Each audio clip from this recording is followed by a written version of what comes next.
एक ऐसा मंदिर जो कि ओम के आकार में बना हुआ है, लेकिन ये मंदिर है कहाँ, जानेंगे वीडियो में आप। और एक ऐसा सांप जो डायनासोर जितना बड़ा है। और क्या आप जानते हैं कि नासा के इंटरनेट स्पीड कितनी है? यदि आप इनके बारे में नहीं जानते तो बने टॉक शो के इस नए वीडियो के आखिर तक। नंबर 10, नॉर्वे में लॉन्गयरबियन नाम का एक ऐसा शहर है जहाँ लोग जी तो सकते हैं लेकिन मर नहीं सकते। दरअसल पूरी कहानी ये है कि ये इलाका हद से ज्यादा ठंडा है। नॉर्मली इस शहर का तापमान 3 डिग्री से 7 डिग्री सेल्सियस तक रहता है। वहीं ठंड के दिनों में तापमान -13 डिग्री से -20 डिग्री सेल्सियस तक पहुंच जाता है।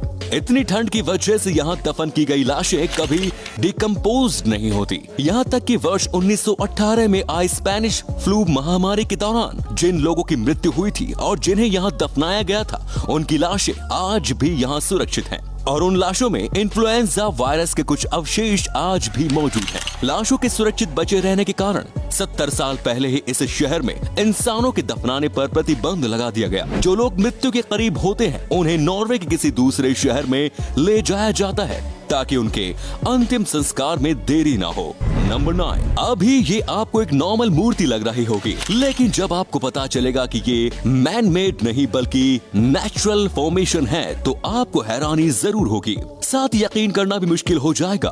प्रकृति का ये अजूबा आइसलैंड के हाई मेई आइलैंड पर स्थित है। ये आइलैंड एलिफेंट रॉक आइलैंड के नाम से पूरी दुनिया में मशहूर है। इस अनबिलीवेबल रॉक फॉर्मेशन का निर्माण वोल्केनिक इरप्शन की वजह से हुआ है। इस अमेजिंग नेचर ब्यूटी के लिए इस वीडियो पर एक लाइक तो बनता है दोस्तों। नंबर 8, राजस्थान के पाली जिले से 22 किलोमीटर दूर ओम आश्रम जादान गांव में एक ऐसा मंदिर है जिसका निर्माण ओम के आकार में किया गया है। ओम के आकार में बना ये मंदिर देखने में काफी भव्य है। इस मंदिर का निर्माण वर्ष 1993 में किया गया था। हैरानी की बात यह है कि इस मंदिर के निर्माण में आयरन या स्टील का उपयोग बिल्कुल भी नहीं किया गया। 250 एकड़ क्षेत्र में फैला ये मंदिर प्राचीन भारतीय आर्किटेक्ट का अद्भुत नमूना है। नंबर 7, आपको जानकर हैरानी होगी कि नासा के इंटरनेट की स्पीड कंज्यूमर्स के लिए available current fastest internet connection से 17,800 गुना ज्यादा तेज है। नासा की इंटरनेट स्पीड 400 GB पर सेकंड है। सच में ये अनबिलीवेबल है। वैसे आपके इंटरनेट की स्पीड क्या है? वीडियो पूरा देखने के बाद जरूर कमेंट्स में बताएं। और दोस्तों, अगर आप नए दर्शक हैं तो चैनल को सब्सक्राइब कर लीजिए और साथ में लगी बेल आइकन को भी दबा दीजिए। नंबर 6, आपको जानकर हैरानी होगी कि दुनिया में जितने भी पांडा बियर हैं वो सभी चीन के हैं। जी हाँ, दुनिया के सभी पांडा बियर का मालिक चीन है। अब आप कह सकते हो कि आपने चीन के बाहर भी इन जानवरों को देखा है, तो आपको बता दें कि चीन इन जानवरों को दूसरे देशों को किराए पर देता है। एक पांडा का सालाना किराया $1 मिलियन तक होता है। इसके साथ ही एक कंडीशन ये भी जुड़ी होती है कि यदि इस दौरान पांडा के बच्चे का जन्म होता है तो वो भी चीन की ही प्रॉपर्टी होगा। लो जी सुन लो, ये खूबसूरत सा जानवर सिर्फ चीन में पाया जाता है। मुझे तो डर है कि कहीं चीन वाले इसे भी खाकर खत्म ना कर दे। नंबर 5, आप मानो या ना मानो, किसी भी महिला खासकर अपनी वाइफ के साथ शॉपिंग करना किसी भी पुरुष के लिए दुनिया का सबसे मुश्किल काम होता है। लेकिन अब चीन के शॉपिंग मॉल पुरुषों की इस परेशानी को कम करने की दिशा में काम कर रहे हैं। चीन के कुछ शॉपिंग मॉल में हस्बैंड स्टोरेज अवेलेबल कराया जाता है। शॉपिंग के लिए आने वाली महिलाएं अपने हस्बैंड को इस हस्बैंड स्टोरेज कैबिन में छोड़कर रिलैक्स होकर शॉपिंग कर सकती है। भैया, मैं तो इस कैबिन में सारा दिन रह सकता हूँ, बस वाईफाई अवेलेबल होना चाहिए। नंबर 4, क्या आप बता सकते हैं कि पिगी बैंक को पिगी बैंक क्यों कहते हैं? आप में से ज्यादातर लोगों का जवाब यही होगा कि इसका निर्माण पिग की शेप में किया जाता है, इसलिए इसे पिगी बैंक कहते हैं। लेकिन आपको जानकर हैरानी होगी कि इस नाम का इतिहास मिडिल एज से जुड़ा हुआ है। मिडिल एज के दौरान पैसे रखने के लिए अलग अलग आकार के पोर्ट्स का निर्माण किया जाता था। इन पोर्ट्स के निर्माण में एक खास तरह की मिट्टी का उपयोग किया जाता था। उस मिट्टी को पिग कहा जाता था, तो इस मिट्टी की वजह से ही पिगी बैंक का नाम पिगी बैंक हो गया।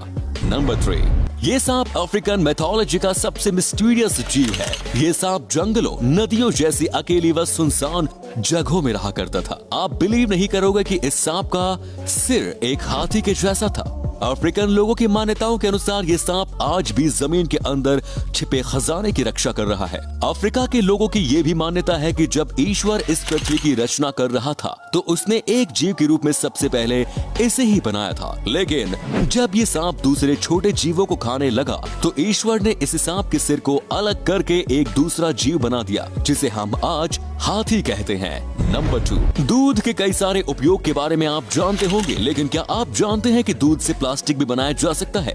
दूध में कैसिन नाम का प्रोटीन पाया जाता है। गर्म दूध को एसिड के साथ रिएक्शन कराने पर कैसिन के अणु अनफोल्ड होकर लॉन्ग चेन्स का निर्माण करते हैं, जिसे पॉलीमर कहते हैं। दूध से बने इस पॉलीमर को किसी भी आकार में ढालकर प्लास्टिक का निर्माण किया जा सकता है। दूध से बना ये plastic odourless, biodegradable, anti allergenic, non flammable और पानी में अघुलनशील भी है। दूध से बना ये प्लास्टिक एक्चुअल प्लास्टिक के विकल्प के तौर पर काम तो कर सकता है, लेकिन सोचने वाली बात यह है कि यहाँ तो पीने के लिए भी शुद्ध दूध की पूर्ति नहीं हो पाती, तो फिर प्लास्टिक के निर्माण के लिए दूध कहाँ से आएगा? नंबर 1, आपको जानकर हैरानी होगी कि कॉमिक्स की दुनिया का एक कैरेक्टर ऐसा है जो कॉमिक्स के दो मशहूर कॉम्पिटिटर मार्वल और डीसी दोनों के पास है। इस कैरेक्टर का नाम है एलेक्स एशर। कानूनी रूप से दोनों को ही इस कैरेक्टर का मालिकाना हक हासिल है। मार्वल और डीसी के बीच प्रतिद्वंदिता होने के बावजूद एक कैरेक्टर का कॉमन होना वाकई काफी हैरान करने वाला है, लेकिन उससे भी ज्यादा हैरान करने वाली बात इस कैरेक्टर का काम है। इस कैरेक्टर का काम मार्वल और डीसी के यूनिवर्स को एक दूसरे से अलग बनाए रखना है।